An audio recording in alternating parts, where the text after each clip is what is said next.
Hey everybody, this is GGB coming back into action on this FCS Division II, Division III, battling the Sunbelt Steelers. And this is actually a battle. Much better game than I would have ever guessed it could be. 10-point game at halftime, which I like to point out, this is the closest game at halftime so far this year. I mean, even the AAC Mountain West, which has been the best game so far, was a 14-point deficit at halftime for the AAC. This is the closest game we've had so far by halftime. This is going to be returnable by Marcus Green. He's going to bring it up to about the 27-yard line. They mark him. And if your offense can do the same thing you did at the end of the half, if you can do the same kind of offense, and you shouldn't even be able to have a better offense because you can run the ball. You're allowed to now. You can run the ball with Elijah Mitchell. You can run it with J.D. McKissick. They're showing all these highlights of Brandon Silver's getting sacked. And yes, he has taken too many sacks here in this game. But if you show all the highlights of that final drive, then John Franklin Myers is back, by the way. Anyone keeping track, John Franklin Myers is no longer injured. He is back on this football field. At least they're showing him in the animation. I'm pretty sure he's back. John Franklin Myers is back. We'll probably get confirmation at some point, but John Franklin Myers is back. Fires it underneath. That's going to be caught and run for about 5 yards by Gerald Everett. Brandon Silver's starting to feel himself. 103 passing yards so far for the Sunbelt Steelers. And, Albert Wilson was huge last drive, but Gerald Everett got involved a little bit. J.D. McKissick got a little bit involved in the passing game. Marcus Green caught his first pass. You're starting to get a little bit of everyone involved, interestingly enough. Shotgun here for Brandon Silvers. They're going to go play action. He has time. He fires it. Oh, almost intercepted. That was almost intercepted there. Great pass, though, by the way. That was very catchable. Just not caught by the receiver. Brings up a 3rd and 5. This is interesting. You kind of need to convert this because the past 3 times the Packers have had the ball, not including the knee at halftime, they've scored it. They scored a touchdown. So kind of got to hold on to this.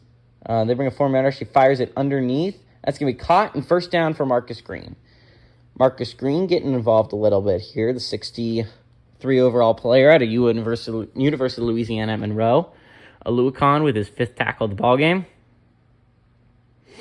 Offensive line has been playing pretty well, all things considered, for this football team. You got only 6 real offensive linemen, and Tyan Secchi, Kevin Dotson, Aaron Brewer, Robert Hunt, Colby Gassett, and Kendall Lamb. So, the only one that's not starting, by the way, I believe, is Colby Gassett. Or maybe it's Aaron Brewer. I think Brewer is starting, though. Shotgun here for Brandon Silvers. He takes the snap, 4-man rush. He fires on the run. Ooh, that was close to being picked off there. And if that's picked off, that's a pick 6 for the for the FCS Division II, Division III Packers. Not the strongest drive so far. He hasn't exactly been throwing the ball spectacularly well, Brandon Silvers. But they have yet to run the ball. By the way, I like to point out with Elijah Mitchell and J.D. McKissick, which is a weird choice here. Shotgun here for Brandon Silvers. He takes the snap. They're going to go pass again. He has time. He fires it underneath. I don't know why Gerald Everett doesn't stick his hands out for that ball that was very catchable. Could have gotten at least 5 yards. It brings up a 3rd and 10. This is interesting. Now you do have to pass. And you got to go to a receiver you trust. Probably Albert Wilson here is the only guy who I would really trust here. Marcus Green has been playing well, so maybe him as well. Shotgun here for Brandon Silvers. Takes the snap. 4-man rush. He has plenty of time. He fires it deep. That's going to be caught. Right? Yes, that was caught. What a reception. What a catch there made by Damian Willis. Damian Willis, the number 2 receiver on the team, only a 65 overall player, but makes a huge catch to get a first down on that play. What a catch. What a throw there by Brandon Silvers, I like to point out, putting it right where only the receiver can get it. But what a catch by Damian Willis to go up there and catch a ball that he knows his team needs. He knows they need the first down. And Brandon Silvers having the confidence to say, screw it, I'm just going to go deep. He had Damian Willis one-on-one, and he had faith in his receiver. And you know what? It paid off. 2 tight ends set here with Gerald Everett and Omar Bayless on the field. They're going to go play action to McKissick. They have plenty of time. 3-man rush matched with 7-man offensive line. He scrambles for about 6 yards on the play. It's a great decision there made by Brandon Silvers. He could have had literally all the time in the pocket he wanted. He had a 7-man blocking unit and only 3 guys rushing, which means every single person can be 2 people can be double teamed and a single person can be triple teamed, which means he should have never ever come close to Brandon Silvers. But he just decided to scramble. It still gets 6 yards, though. It's the bright side. Shotgun here for Brandon Silvers. Takes the snap. He fires it quickly on the slant, and that's overthrown. Well overthrown. Luckily not just a little overthrown. A little overthrown was likely going to result in an interception. But a lot overthrown. Throws it where no one can get the ball. Brings up 3rd and 4 from the 26-yard line. And even if you don't get this first down, Younghoe Koo, this is likely an easy field goal for him. Only a 41-yarder. As long as you don't take a sack here, you're likely going to be only down by 1 possession here. So just don't force it anywhere you don't have to. 2 tight end set here. He brings Mitchell or McKissick in motion, probably McKissick. Empty set, floats it over both of his receivers' heads and just short of the Packers' defensive player. So two plays where he got lucky. He overthrows something. It's perfectly overthrown because now none of the defenders can get it. But Younghoe Koo's out onto the field. This is a big kick here. Make it a 1-possession game. Snap is good. Hold is up, good. Kick is up. And it is good by Younghoe Koo. So this is a 7-point ball game, ladies and gentlemen. Koo comes out onto the field for his first kick out of the game outside of extra points. And he nails it. And puts the Sunbelt Steelers only 1 possession away from tying this football game up. Great kick made there by Younghoe Koo. And good job by Brandon Silvers not throwing an interception. Really, really great job. Sam Martin out to kick this ball away. He's, by the way, the better kickoff specialist based on his overall. So Sam Martin is our kickoff specialist, even though he's the punter. Kick is going to be off by Sam Martin. That's not going to be returnable by Tyreek Hill. Great kickoff by Sam Martin.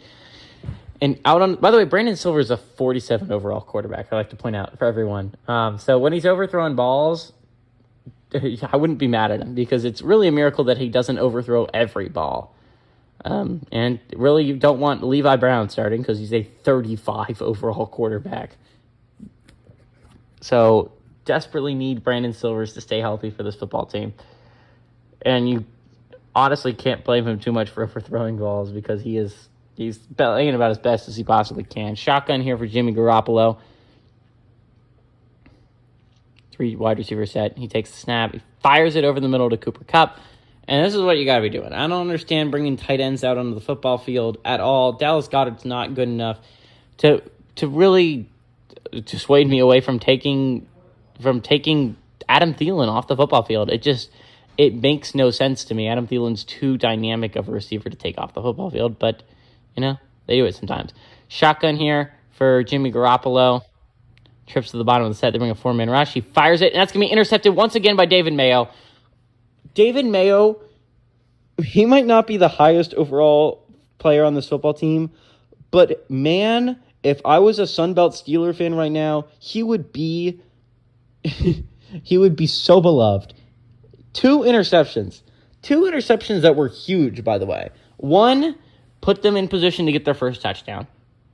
By the way, Brandon Silvers is in witness protection program, so we can't show his picture. But one of them was huge, and this is another huge one. A chance to tie the football game. David Mayo, if Sunbelt goes on to win this game, I would give David Mayo my MVP. He has played so phenomenally well. He's been playing great football right now, and especially considering he's only a 68 overall player. 2 tight end set here under center is Brandon Silvers. Going to go pass, though. He has time. He scrambles and 2-3 defensive players so he can get sacked for some reason. It's not a great strategy, but okay, Brandon Silvers. It's a 5-yard loss right there, and that's not good. I don't know if you know that, but it's not great. Brandon Silvers has been making some bonehead plays when it comes to defensive pressure. Pressure that's not even really there quite yet. He's scrambling into... instead of trying to escape the pocket there or even stand into the pocket, he runs straight into the 3 defensive players, which of course is going to result in a sack. And Brandon Silvers, again, you can't complain too much about him. He is only a 47 overall quarterback, and he's actually getting his team close. But you need better quarterback play down the stretch. They're going to go handoff, and that's going to be a tackle for 1 yard loss, brings up a 3rd and 16. And you really need a miracle here. By the way, right now it's a 60-yard field goal. So get closer. Get closer for Younghoe Koo's sake. You need him to be at least make the field goal, right? You need to get something off of this amazing. Like, David Mayo put you in phenomenal field position. You can't get nothing out of that. You can't do nothing with that interception that he got you. You can't go backwards. You have to get some points out of that. And right now you went 6 yards backwards. So you got to hope you get more out of this so Koo can actually attempt it. They bring a 5-man rush. He fires it underneath. That's going to be caught for a 6-yard gain. That's a 50-yard, 54-yard field goal around. This is going to be a tough one. But Younghoe Koo, this is definitely makeable by Younghoe Koo. And this would be huge. This would make it a touchdown, takes the lead. So this is going to be, they're going to actually attempt this. Kick is up. That looks short. It is short. Oh, heartbreak for Younghoe Koo. He shorts it. Just short too, really. Couple more yards. So if they'd gotten anything out of that drive, instead of going backwards 1 yard, then Younghoe Koo likely makes that field goal. But instead, Jimmy Garoppolo is gifted phenomenal field goal range after just making another huge mistake. His defense saves him once again, and the Sunbelt Steelers defense has to go back out on the football field and try and stop the Packers from scoring any points from the 46, from midfield, basically. You can't give up really any yards. Oof. Okay. Time to play the best defense of your lives, Sunbelt Steelers. Shotgun here for Jimmy Garoppolo. Fires it. That's going to be intercepted once again. What another play. And the defense, if they don't end up winning this game, it's not the defense's fault. Josh Norman with his first interception of the day. That is, by the way, if any of those counting, 4 interceptions on the day. That's not even a good read. Tyreek Hill is so covered, and you throw it so late that Tyreek Hill has no chance of catching that ball. The only person who can catch it is Josh Norman. Norman puts his team, again, in a great position here at midfield. That's not as good a position as David Mayo put his team in it, but that defense has been playing so phenomenally well. You can't say anything negative about this defense right now. They've been the only reason this offense is still in this game. Great defense so far. Shotgun here for Brandon Silvers. They're going to go actually pass here once again. He fires it over the middle, and that is lucky that's not on target because that would have been intercepted. Brings up a 2nd and 10. The FCS Division II Division III Packers has 150 more yards of offense, and yet the Sunbelt Steelers is only down by 7 points. That is insane to me. Craziness. Shotgun here for Brandon Silvers. He takes the snap, he fires it, and it's going to be caught. And not a great throw, but a great catch made there by Marcus Green. Marcus Green getting involved here, playing some pretty good football. 3rd and 3.